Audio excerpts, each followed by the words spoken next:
Hey, I'm functional nutritionist Vince Pitstick, and this is MMU Education. When I say the word Anavar or testosterone, what comes to mind? Let me guess. Probably this body type right here. Most people, when they think of steroids, they think of people that are maybe cheating in sports or bodybuilders that have to use it for maximum performance and aesthetics on stage. But what if I told you that most of these things that now today we identify as the polar edges actually came from medicine and had medicinal uses for certain conditions? This is why it's important not to define something strictly by its polar edges, but look at it for its medicinal impact. So what if I were to tell you, well, this body type here, Anavar, you may take, some people may take 20 milligrams, 25, some people even 30. In males, you might get up to 50 to 100 milligrams. What if I told you that Oxandrolone might also be beneficial for this body type? Now, I know, many of you are gonna go, Vince is promoting steroid use and he's supposed to be holistic. Let me unwind this a minute and understand that functional does not mean anti-medications. If functionally to get something back on requires hormone replacement or peptides or medications temporarily, I am in support of those things because as a functional nutritionist with a team of doctors and coaches, we are going to use all healthy methods possible to liberate people from the conditions that they are in. And that does not mean limiting yourself to nutrition and herbs or supplements. Functional means using root cause medicine to try to solve complex problems. So when we come back to this topic of the use of Anavar in clinical applications for the chronic dieter or for the hard gainer, let me explain a little bit more. Many people in the United States, if you're a coach, if you're someone that's been in the fitness world, you know somebody that cannot build muscle. You also know people that their metabolisms are slowing down. Maybe they're getting skinny fat. They're doing everything that they're supposed to be doing. Many people get fat because the way they lost the weight, right? Lost too much muscle and then gained too much weight on the rebound. Now, this can be explained hormonally and genetically in many people. As women diet, genetically, they are more predisposed to making less or more SHBG, sex hormone binding globulin. The more you chronically diet for too long without refeeds, the higher that number will go, the more disordered eating like behavior that you have, the more intense that your training will get. In lower calorie diets, SHBG will continue to go up. The normal range for sex hormone binding globulin is anywhere between 14 to 144, 18 to 144 for females, roughly about the same for men, about 35 to 155. And what sex hormone binding globulin does is its job is to bind up free hormone floating in the body. Now, it has an affinity for testosterone, but it'll also go after androsterone and some estrogen. Oftentimes, if people start to go estrogen dominant, SHBG will go up because the body is trying to get rid of testosterone that's about to clear into estrogen. As we chronically diet, or if we take too many stimulants, we're too stressed, we don't sleep enough, we start reducing the efficiency of our dieting. We start becoming more catabolic rather than anabolic. This has to do with a lot with the production of our ketones when we're training or we're not eating. Some people genetically release more ketones in the presence of no carbs or lower food, and then some people don't, and ketones are muscle protective, so you're more quickly to go into catabolic behavior, which is self-eat your muscle. So a lot of women eat too much muscle in normal dieting programs on the way down, right? Even in their first few diets, maybe they hold up the diet 1, 2, 3, 4, but by the time they get to 5, 6, 7, and 8, as they get a little bit older, now SHBG keeps going higher every time. If people don't do appropriate refeeds, SHBG a lot of times does not go down, and it will increase with hormone imbalance and hypothyroidism. So what we notice clinically too, not just with the research, but clinically, we will notice over time, the more that someone chronically diets, the SHBG level begins to go up. This becomes problematic and becomes a trap for women in particular. Because by the time they reach the ages of 30 to 35, they have chronically dieted so much that SHBG is high normal or high. That means that it will bind up all of the hormones that help you build muscle. So now when you diet, you lose a little bit more muscle, and then when you go to build, you gain more fat. We've all seen how people in the fitness industry sometimes, or chronic dieting, will actually start to look worse over time rather than better, and the metabolism slows down. This is one of the reasons, because they hollow themselves out in their body composition. Over time through the dieting, they actually have less muscle and more fat, so nothing to show for it. So what we have learned by looking at over 35,000 case studies, particularly in chronic dieting women, is that as they diet, once they get to their goal weight or they're at a healthy weight, once they're there, SHBG is at its highest. Okay? So now when women go, and this is why refeeds during a cut, doing the right reverse diet is so important, particularly for females, because when they go to feed up, their hormones are at their lowest because they were dieting. And now calories are going to go up, so weight is going to come on, and your hormones dictate heavily a lot of what weight you put on.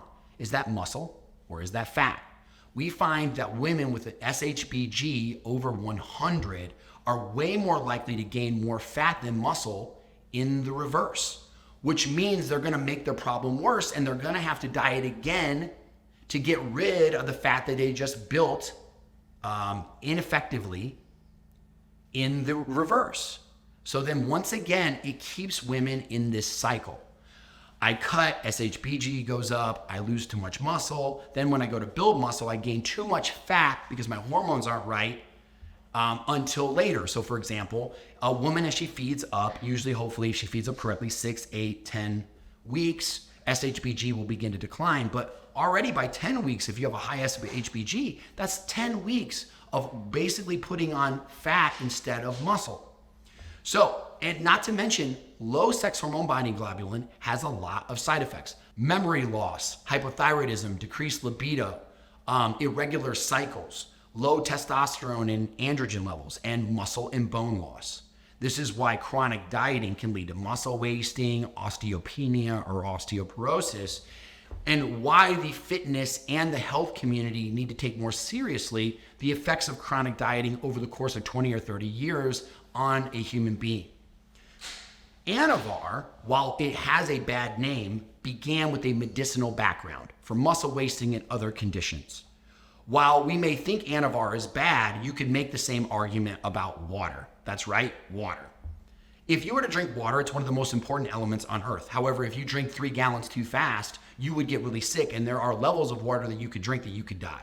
So what we understand is an ingredient isn't necessarily good or bad. It is how we use it and the indication that we use it that makes it healthy for you or not. So we can't just immediately discard and say steroids bad, water good. We have to understand it in the context that it's being used. All right, let me show you this first bit of research here. This is looking at the effects of the use of Oxandrolone, Anavar, on children. That's right, kids that were having puberty issues and growth deficiencies. And you'll look in the data, and these kids had really high sex hormone binding globulin and couldn't put on weight, couldn't develop structurally or in their muscle, and keeping thinner bones. So the data was watching them over the time, and all they used was 2.5 milligrams of Oxandrolone, and they saw incredible results. In fact, they found some of the average drops in sex hormone binding globulin was from 130 to 14. That's incredible. And if anybody understands anything about the natural world, if somebody tells you that stinging nettle root or black cohosh is going to lower SHBG, which is what the natural community wants to tell you, I can tell you for a fact over 18 years, that's pretty much BS. It will help marginally, but not as much as we would like, which is why in my frustration, I had to go find alternative resources for my women that were struggling in this particular area, right? So let's go ahead and look at some more data. Remember, when a woman finally gets fully done dieting, right, her muscle's lower, her fat's lower, right, but all her hormones are lower and her metabolism's lower. So when she goes to increase calories are gonna go up, hormones are gonna go up, and then weight's gonna go up. But if you have too much SHBG grabbing all of your androgen muscle building hormones, then you're going to put on fat. And what we need you to do to maintain a good metabolism is to put more muscle on than fat, because muscle is more metabolically active. You see how important this becomes. So early on in the reverse, the difference between somebody who struggles to keep their body weight healthy, and someone who has an easy time is, does their body build muscle coming out of a reverse quickly? And does that person go catabolic early in the dieting process? That can be heavily dictated by their androgen levels and their SHBG. Of course, genetics also included in that, but I'm focusing on these variables. So this next bit of research looked at erectile dysfunction in males. And what it was looking at is when small doses of oxandrolone were used, once again, very small doses, they saw significant increases in testosterone. And women and men both need adequate levels for adequate muscle retention and then muscle development. Now, I will tell you that men build more muscle with testosterone. What the research is reflecting is that when we use small dose oxandrolone to reduce SHBG, which the research also showed, that your normal testosterone and androgen levels came back.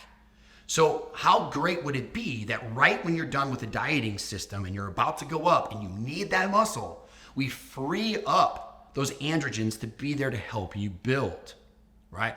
Let's take a look a little bit further. This research was looking at the anabolic effect of oxandrolone in wasting disorders, so catabolic disorders.